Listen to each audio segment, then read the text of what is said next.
Hey there, my name's Anna, and I am a 35-year-old woman. For a couple of years of my life, I was paralyzed. Yes, paralyzed. It happened because of a car accident, and honestly, I was just grateful to be alive.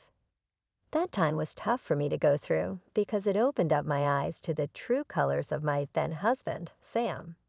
I met Sam at the movies. Yes, I know, that sounds kind of crazy.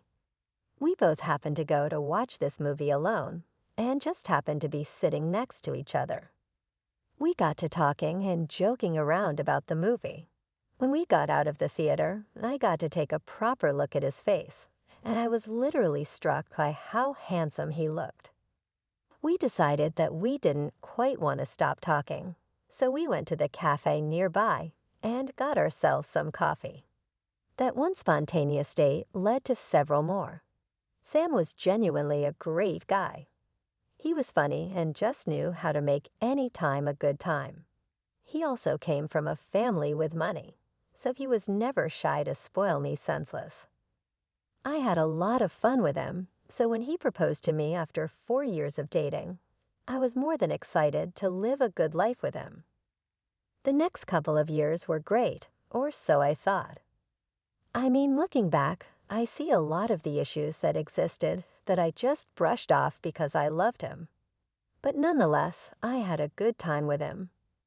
Of course, like any regular couple, we had our fights.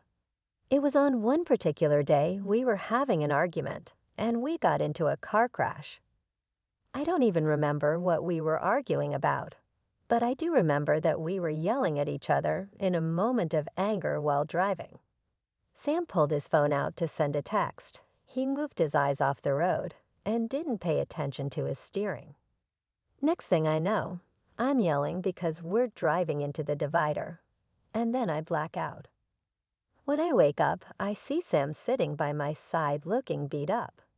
Turns out I had been in a coma for about 2 weeks. My parents had also taken turns sitting by my side, although there was some tension between them and Sam. I guess he told them the truth. The first thing I became aware of was the lack of feeling in my legs. I began panicking about it. The doctors rushed to get some tests done, and then I was told that I was going to be paralyzed. I was devastated and inconsolable for a while. I remember feeling like my world was going to end. I stayed in the hospital for another few weeks before I was sent back home. I was still taking meds for all the other injuries I had sustained, and the meds made me feel pretty sleepy. I needed a good amount of care, and Sam was barely there for me. I tried not to let it affect me, but it really did. I spent a lot of time in the bedroom, and one day I just wanted to sit in the living room and watch TV. So when Sam got home from work, I asked him if he could carry me over to the couch. "Hi, my love. How is work?" It was so tiring. I just want to take a hot shower and then relax. "You go do that, but before you do you think you could just carry me over to the couch so I can watch some TV?" "Are you serious? Does my being tired mean nothing to you?" "I'm sorry, I didn't mean to." "You didn't mean to. Please, you always mean to make things worse for me." "I'm sorry, I just feel like I'm going to go insane because I'm constantly in here." "If it was such a big deal, you could have just said no." "Whatever, I can't do this anymore." "What are you talking about? I can't deal with you. You're so tiring. I hate it. I deserve way better than this. I'm done, I'm leaving."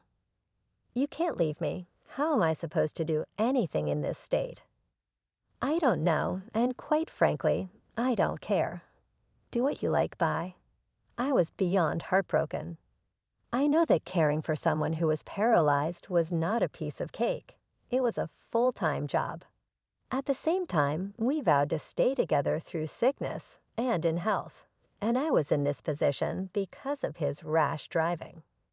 I know he hadn't been the greatest whenever I did fall sick. He would literally leave me to deal with my sickness alone.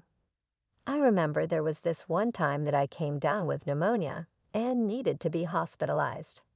He conveniently had a business trip to go on right when I started showing symptoms. When I called him when my symptoms got worse, he told me that he wouldn't come back. I don't even know how I managed to get to the hospital on my own, but as soon as I got into the ER, I collapsed. I was hospitalized for 3 weeks, and not once did he even call to check up on me. When I did get better and was allowed to go back home, he came back. We had a huge fight, and he didn't even apologize once.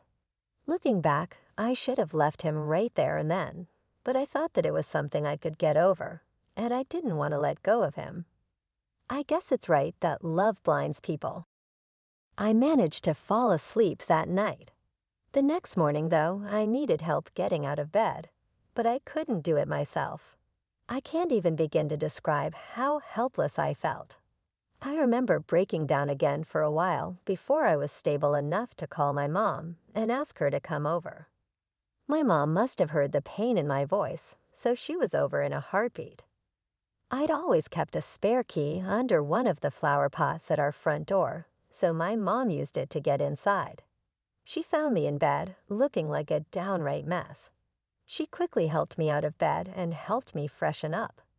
It felt so comforting to have my mother take care of me like she used to when I was a child.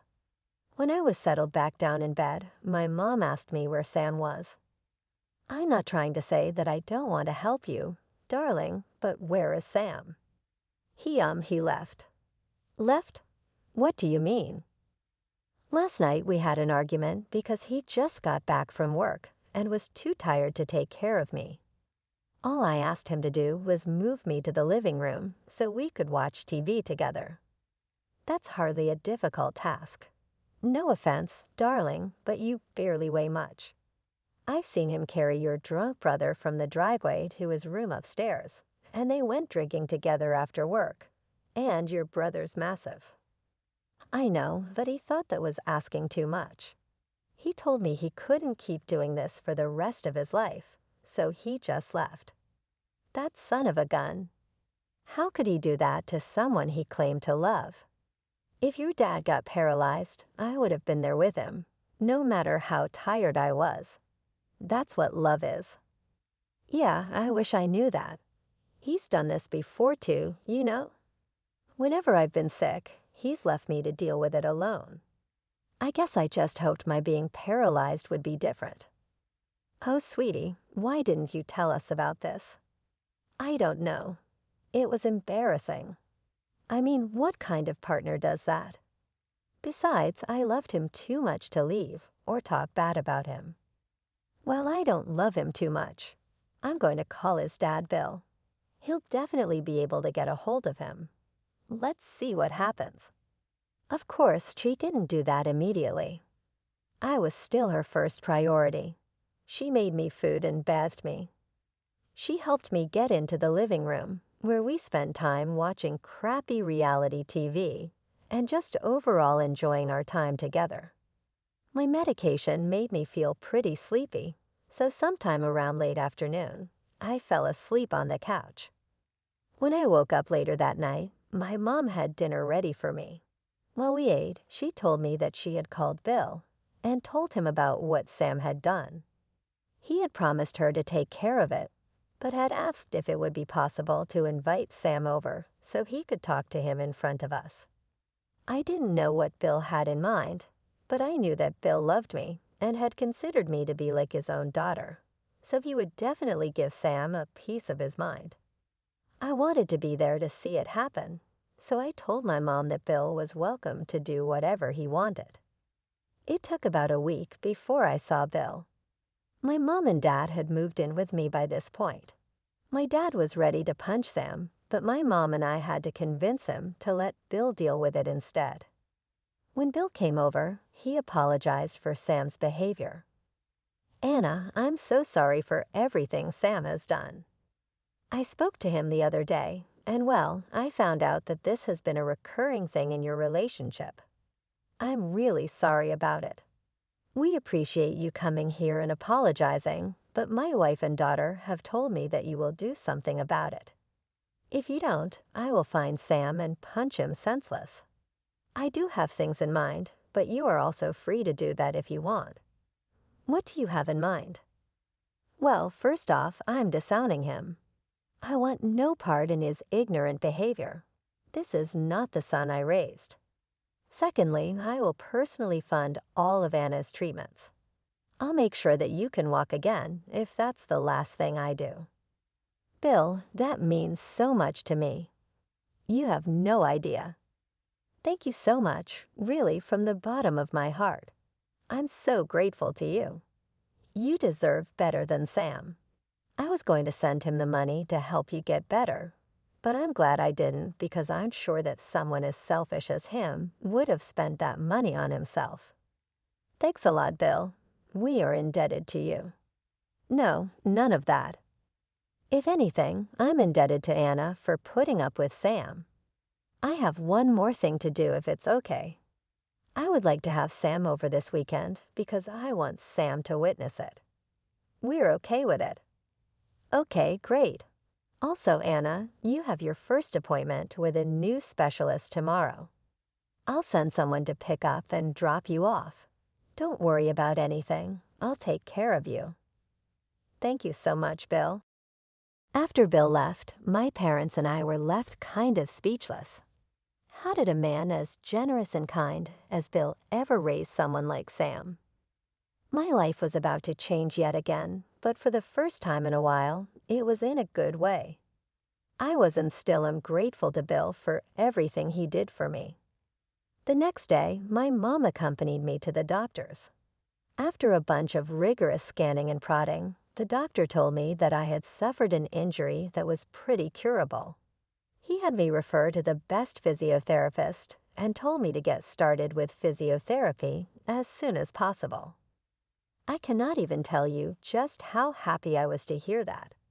Both my mom and I burst into tears of joy. I was going to be able to regain my motor functions, and I would be able to feel my legs again. When we got home, we told my dad, and it was about the first time I had seen my dad cry in front of me. We were really, really happy. The rest of the week was spent going to physiotherapy. I was told that it would take a couple of years until I relearned how to walk again, but I was okay with it as long as I could walk and feel my legs. It was tiring, I'm not going to lie. I never realized just how physically and mentally taxing it was to do physio. When you do it, you're suddenly aware of just how incapable you are. But I knew I had to keep going for my life to get better. Finally, the weekend arrived. I waited nervously for Sam and Bill to show up. Bill had told us that he had threatened to fire Sam if he didn't come over and apologize. But he didn't tell him that he would be coming over as well. So Sam would come over first, and then he would. When Sam finally came over, I will admit it, I wanted to start yelling at him. I wanted to hurt him just as much as he hurt me, but I wanted to let Bill do what he wanted to do. My parents just glared at Sam. Sam walked over to me and tried to carry out a regular conversation. Hey, Anna. Hey, Anna. Is that all you have to say? You left me for almost a month, and this is all you have to say. What are you even doing here? Don't make this hard, Anna. You make it hard when you were the one who was texting and driving, and on top of that, you left me all alone, knowing I can't do things on my own. See, this is why I can't take care of you. You're constantly nagging, and you always make me feel bad. I make you feel bad. Since when? You've never once taken care of me again. See, you do this. Do you think I don't feel bad? I don't think you do. If this was your way of apologizing, it's sad. Whatever. I tried to apologize, but you were being difficult.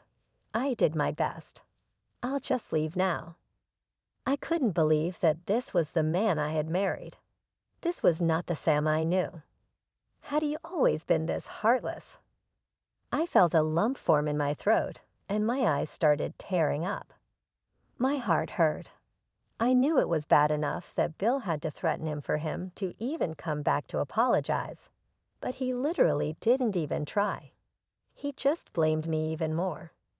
Did he really not feel apologetic or even sympathetic towards me? Was I not worth that much to him? I looked over at my parents, and I saw both of them looking just as shocked. As soon as Sam turned to leave, I saw my dad snap out of his shock and race towards Sam. Before Sam could even register what was happening, my dad turned Sam around and punched him square in the nose.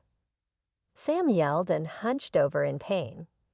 He began screaming at my dad while my dad just stared at him blankly. My mom rushed over and held my dad's hand to examine it. Thinking back, that was kind of funny. My mom chose to see if my dad hurt his hand instead of being bothered about Sam's pain. While we were all caught up with whatever happened, we didn't notice that Bill had walked in. He took one look at Sam's bleeding and bruised nose and my dad's bruised knuckles. I guess he figured out what had happened. My parents eventually noticed Bill there, and when Sam saw my parents look in Bill's direction, he too looked up. Seeing his dad standing there made his face pale. "Dad, what are you doing here?" I thought I would drop in to see how the apology was going. And, well, I guess it didn't go so well. I tried, but this man hit me, Anna. Is that true? Did he apologize? No, not really. He just blamed me for everything. And when I called him out for doing that, he told me he left because I was too difficult. Wow, I would love to say that I'm surprised, but I expect nothing more from you, Sam. You've disappointed me yet again. Oh, come on, Dad. Even you have to admit she's being difficult. You try taking care of someone who's constantly nagging. I was the reason that someone needed to be taken care of in the first place. I dealt with everything they did or said. You're selfish and ignorant, and I want nothing to do with you. You will clear your desk out tomorrow and get out of all of our lives. You can't do that. I'm literally your legal heir. Are you now? Bill then threw some papers in Sam's face. Sam caught them in confusion and scanned over the documents. His face paled even more as he looked at his dad in shock. You can't disown me." "Yes, I can. I'm so disappointed in you. Just the sight of your face makes me so irrationally angry. Your mother would have been ashamed of you. You're heartless. How can you do this to me? I'm the one that's heartless. Sam, you were the one who abandoned your paralyzed wife. You were the one who got into an accident that led to her paralysis. I said I was sorry." "No, you did not, and you're not going to get anything from me or Anna. What will I possibly get from Anna? Every one of my assets will go to her when I die. What she's been so strong and has dealt with you for so long, it's the least she deserves. This is all your fault, Anna. You just had to open your damn mouth. Now look at what you've done. Are you happy?" I am very, very happy. You deserve nothing less than this. I hope you rot. Get out of my house." Sam tried to put up a fight, but none of us listened to him or even engaged with him. He eventually stormed out of the house while yelling out curses at us. When he left, I finally breathed a sigh of relief. My nerves started to come down, and I turned back to Bill and asked him if he was being serious about transferring all his assets to me, because I was pretty sure he had assets worth millions. He told me he was. I was shocked but also very grateful. I tried to tell him that he was going a little too far with it. He assured me that I deserved it. He also told me that he had an opening in his company and that the job would be mine if I wanted it. He told me I could work from home until I was able to walk again. Needless to say, I was a mess of tears. I was so grateful for him. Over the course of the next 3 years, I officially got divorced from Sam, and I religiously went to therapy. In 2 years, I was able to walk, although my legs still felt weak if I stood for too long. But I gave it another year, and I was more than healed. I took up Bill's offer and worked at his company. I found myself enjoying life for the first time in a while. I was doing well in every aspect of my life, and nothing could bring me down. As for Sam, I happened to run into him at a grocery store. He looked haggard, very skinny, and like he hadn't slept in a long while. He happened to recognize me. I tried to walk away, but he walked over to me. "You can walk." Yeah, it took a while, but it turned out that my condition was curable. "So you lied to me. You stole everything from me. You made me look like a villain for nothing." "Sam, you did that to yourself. It's been years, and if you still haven't recognized why what you did was wrong, you're beyond help. All these years have been nothing but a struggle. Look at me, I'm constantly tired, and I'm all alone. I would care, but I literally can't bring myself to do it. My dad was stupid to give you everything. Oh, but I'm the one who's working harder than you and actually growing the business. In fact, just yesterday, your dad was telling me how he made a very smart decision to hire me in your place. It doesn't matter. I'll talk to my dad and have him see the error of his ways. Whatever, Sam, I wish you nothing but luck. Bye." I have to say, running into him and seeing him look desolate made me feel great. He finally got what he deserved. It's sad that he still thinks that he's right, but oh well. That's none of my concern now. For now, I just plan on living my best life surrounded by people who actually care for me. I'm done making excuses for people, and I've learned what my worth is. I hope that all of you who are listening will take a page out of my book and know that your worth is always more than being treated like trash. Always stick with the ones that are there for you at your lowest, because they will be the ones that soar with you at your highest. Big thanks to all of you for watching. If you liked the video, give it a thumbs up, subscribe, and hit the bell. Your support is awesome. See you in the next one.